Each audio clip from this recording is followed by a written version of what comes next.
At what point do you deem Apple Store activity to be suspicious or fraudulent?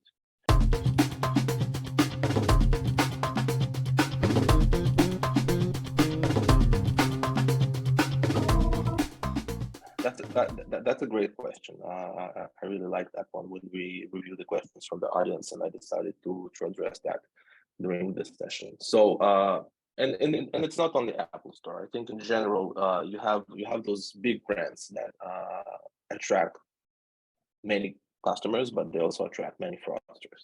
So think about it for a fraudster. A big brand is only an easy way to take whatever associated payment method that they have and translate it into money.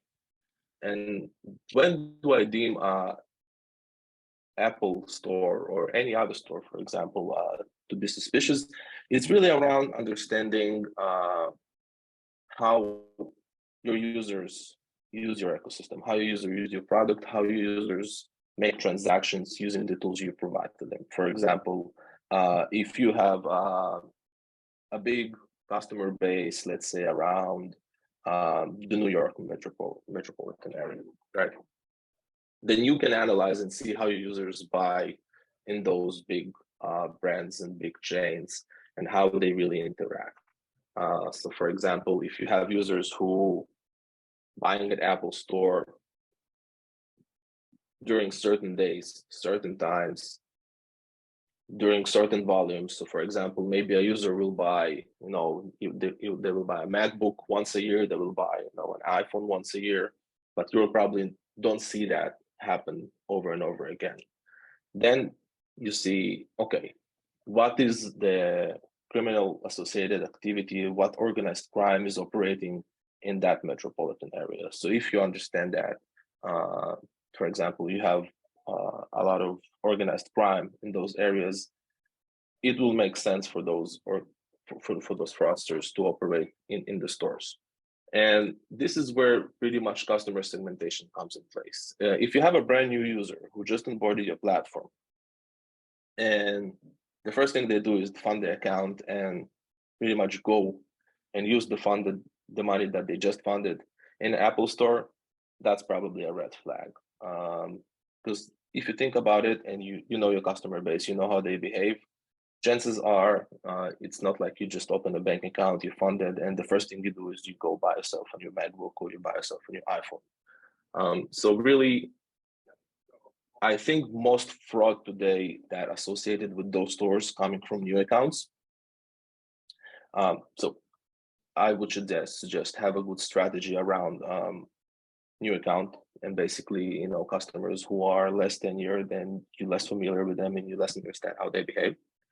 But also, it's probably a good idea to see if you have account takeover fraud associated with those big brands. So for example, if some of your customers lose the access to their account, will the fraudsters go and really try to use all the money on that account within those brands?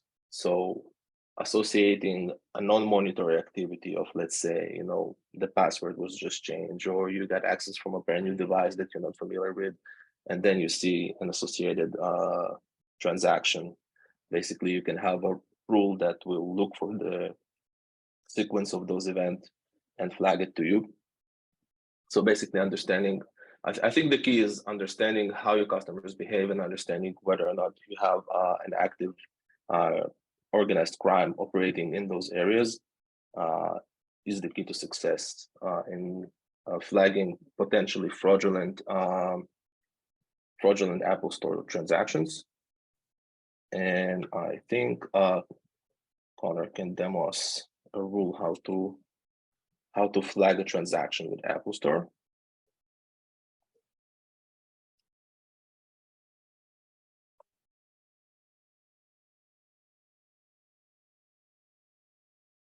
Connor, you're on mute. Apologies. So the rule we want to use here is a rule we have for historical deviation. So what we want to look for is someone who's making a transaction at an Apple Store who's previously not exhibited that behavior.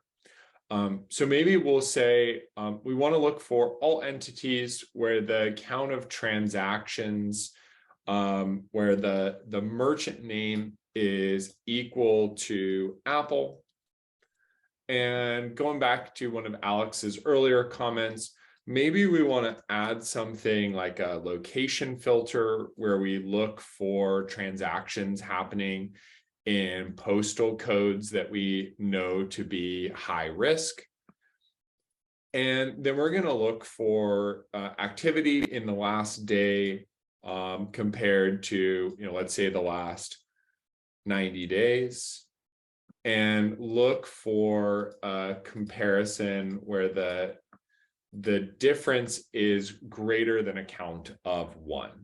So we're just looking in this situation for someone who has had 0 transactions at an Apple store in those high-risk locations, and now makes one of those transactions out of the blue.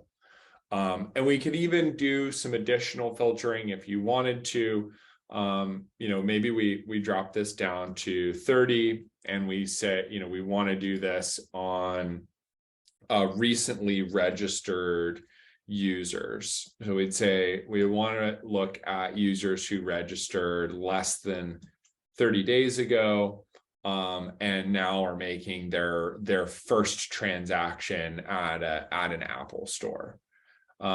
We could also do this, we could add an amount filter. So we could say, hey, if they're trying to make a large transaction, we want to flag it. So if it's, a laptop, an iPad, an iPhone versus, hey, somebody went and bought, a watch strap, we probably aren't as concerned.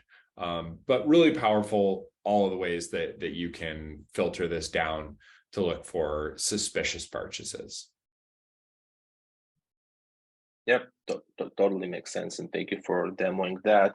And I think I will add another element here is that if part of your strategy is taking real-time decisions.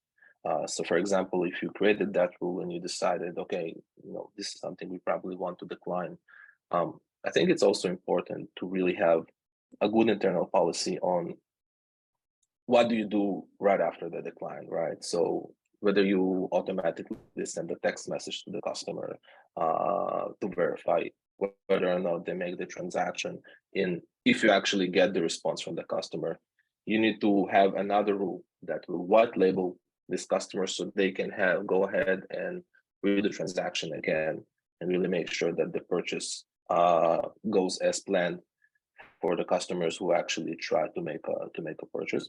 But if not, basically based on the response of the true customer, you probably want to either freeze the card or maybe even cancel it, and then have a whole process of replacing the payment method.